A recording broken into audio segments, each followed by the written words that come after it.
Hello Gemini, welcome to your reading for mid-July. This is for Gemini, Sun, Moon, Rising and Venus. Please make sure you check all your placements to get a clear picture of what's going on for you at this time. As always, this is a general reading. It may or may not resonate for all of you. Please take the bits that do resonate and leave the rest behind for somebody else. Alright Gemini, I am primarily a love reader. That's what I'm going to focus on. If anything else pops up, I will address it, of course.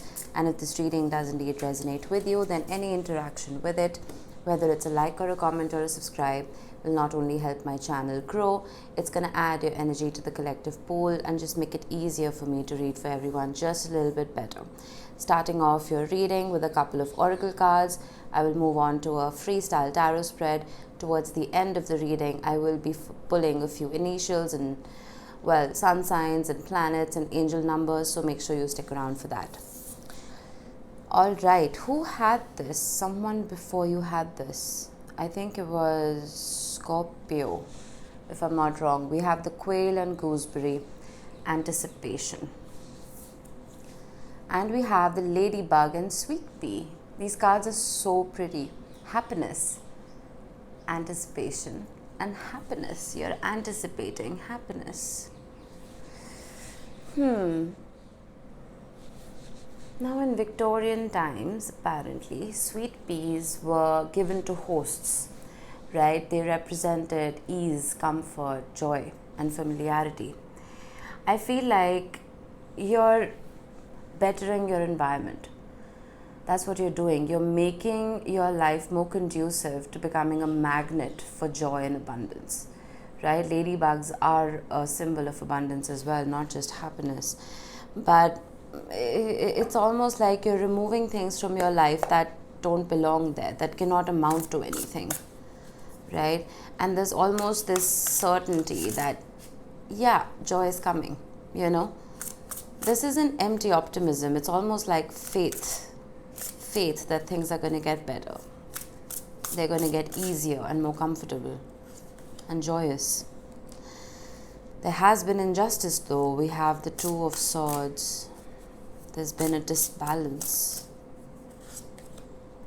We have the Knight of Cups. How beautiful, with eel.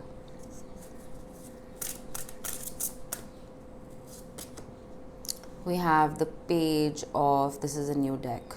The Page of Bows, which is the Page of Wands with Stoat. There's a light-heartedness, but why is the Two of Swords here? You have a lot of people in your reading, Gemini. The Knight of Swords. Are you confused between two people? Because I have two knights right here.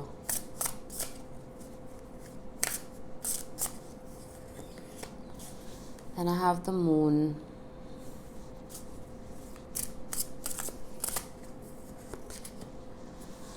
Another two. The Two of Cups. Some of you are most definitely confused between two people.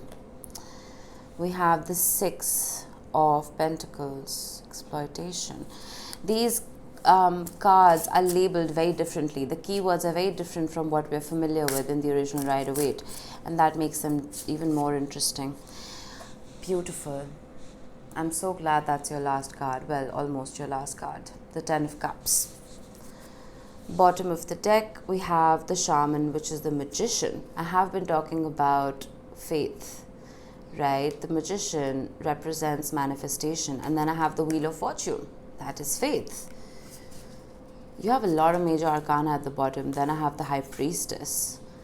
Then I have insecurity as well with the Empress and the Queen of Cups. Oh, Freudian slip. You see? That's the Moon. This is the Hanged Man, the Mirror. The Moon wanted to show up. You have a lot of Pisces energy here. A lot of Neptunian energy. There's a balance that you're wanting to strike, Gemini. And if it's not two people that you're dealing with, I feel like this could be two parts of your personality, two parts of your character. Some of you may have heavy water placements. Look up your birth charts.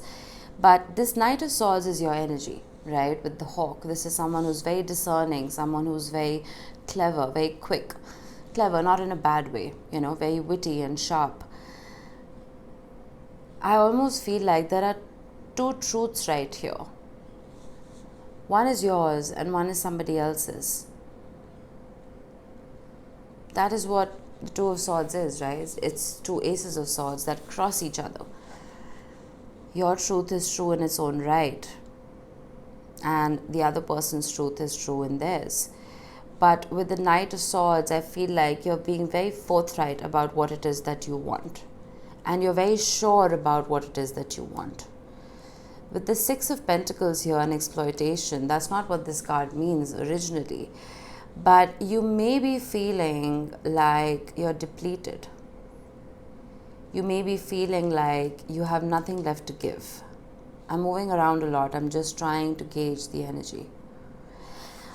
What I'm going to do is, I'm going to get a card in the middle of the Two of Swords and the Knight of Swords. Another Knight.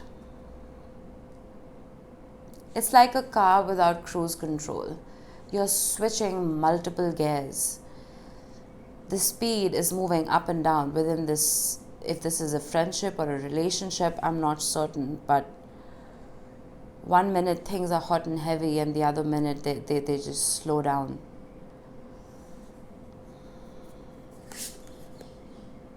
The blasted oak. The tower.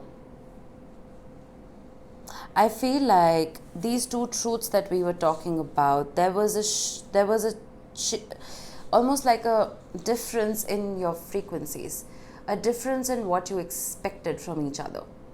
You wanted to move at a certain pace and the other person wanted to move at their own. And that's what caused this tower moment. Those expectations from both sides led to disappointment.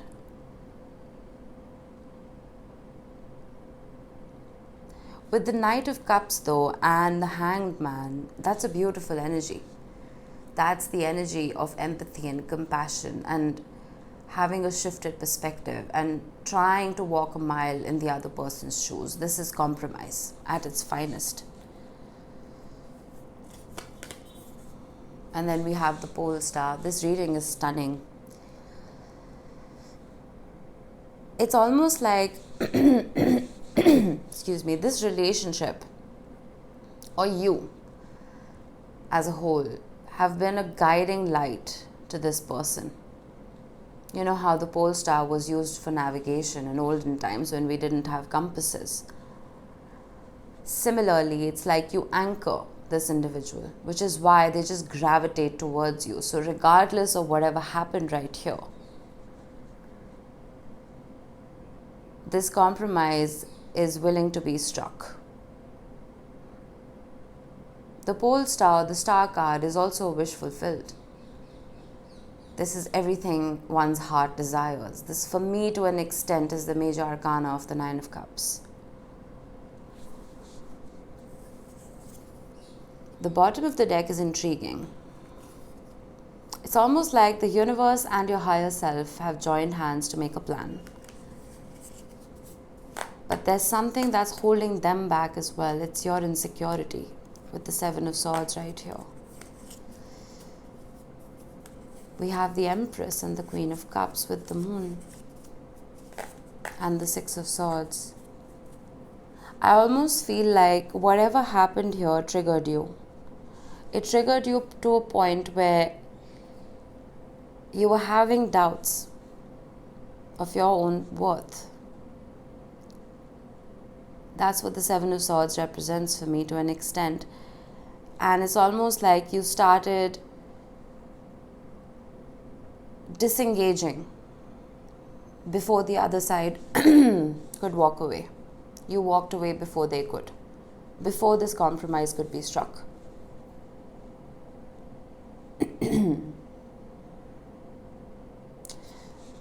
With the Page of Wands and the Two of Cups, I have the Ten of Wands.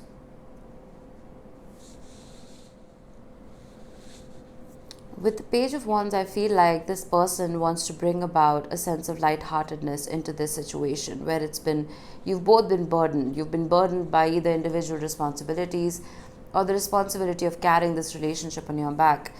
It's like they're trying to make time for play. There is attraction here. There is love here, right? This is two very full Aces of Cups. This is two truths that only believe in love and sensitivity. This is not the mind. This is the heart.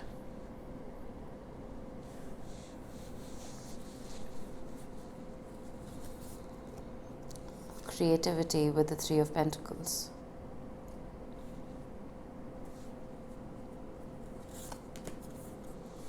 And the Four of Pentacles. I feel like this person is giving you enough space to figure your life out. This is not a we problem, Gemini. I'm an honest reader. I feel like this has turned into a you problem.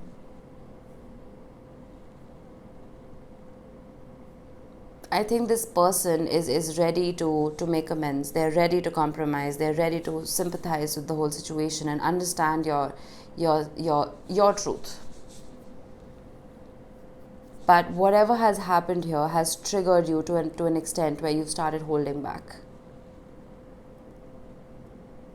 You both feel the love. You both feel the attraction. You both want this Ten of Cups. You both want this happily ever after.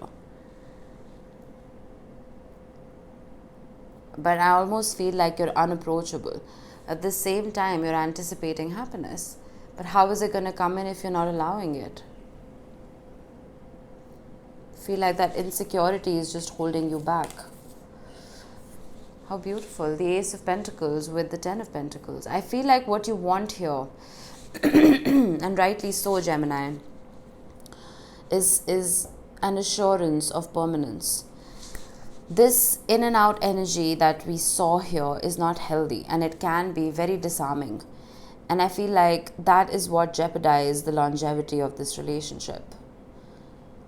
So if there's any cross-watcher watching, the only way to get this going again is to promise stability. That's what the Ace of Pentacles is. The Ace of Pentacles is not the Ace of Wands or the Ace of Swords, which are very fleeting. The Ace of Pentacles is very permanent. It's a seed, right? That when planted correctly leads to the Ten of Pentacles, which is a happy home, a happy family. Whatever this is, the Ace of Pentacles is called the foundation of life. Whatever this is, if this wants to restart, it can't restart. It needs to start. This is not about rereading the same old script and reading it better. This is about completely changing the script of this relationship. I see beautiful things coming for this union, most definitely. But it's almost like if you build on the same old foundation, we're going to have another tower moment. And if you're a regular, you will know that every time I get the Ace of Pentacles, I always say, it is a seed which when planted grows into a beautiful oak that will protect you and shade you for the rest of your life. But if it's grown in toxic soil or old soil, it's just going to come crashing down. I do see a fall of pride. I do see a fall of ego. And I do see this intention of permanence. This is just a 2-week energy update, right? I do see happiness coming in for the both of you. But just make sure you're manifesting correctly. If you operate from a place of fear, Gemini, that is what you're going to attract. And you rule the mind. You're ruled by Mercury. The universe listens to your brain. It listens to your intellect. It listens to your intelligence more than your heart. So make sure that you reformat how you process information. All right. Okay. Let's get you a few signs and planets and angel numbers. we have Jupiter, we have Sagittarius, and we have the number 4. Now, if we look at the angel number 444, you may be seeing that a lot, doesn't have to be. But it is an angel number that indicates that your guardian angels are around you. They're trying to protect you. They're trying to maybe talk to you in your dreams. Keep a dream journal. It'll be very, very helpful during this time. But it's interesting how you have Jupiter in Sagittarius, because Jupiter rules Sagittarius. Don't get hung up on the sign. If you're not dealing with the sign or have it heavily in your chart, it doesn't matter.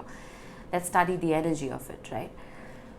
Jupiter, the ruler of Sagittarius, is the archetype of optimism and abundance and growth, which is what we've been talking about. The anticipation of that. Truly, truly sit down with yourself and write down what your definition of your happily ever after is. Sometimes it can become very elusive. Sometimes we think we know what we want, right? Until we sit down and actually write down what it is that we want. Your definition may be very different from what you think it is. But there is a sense of movement. Sagittarius and Jupiter both also rule travel, right? And expansion. So if any of you are planning to move homes or move countries, that's a possibility as well. Sagittarius also rules the 9th house, which is the house of spirituality and religion and culture and language. So there's an openness here, there's an expansion here that wants to come about, but you're here with the 4 of Pentacles, my friend, Gemini. We need to open you up just a little bit. I know you're being self-protective, you're preserving yourself, I get that. But with the shaman, with the magician, this is your true power. Power that you need to stand in and marinate yourself in, so you can create the life of your dreams. All right. Let's get you some initials. We have the letter I, we have the letter B, M, C, M again, and the letter V. So these could be initials within your name or within the name of the person you're dealing with. Doesn't have to be, but this is just a special nod to the people who found the initials here. All right. That was it. I hope this helped, Gemini. I will see you in the next one. Bye-bye.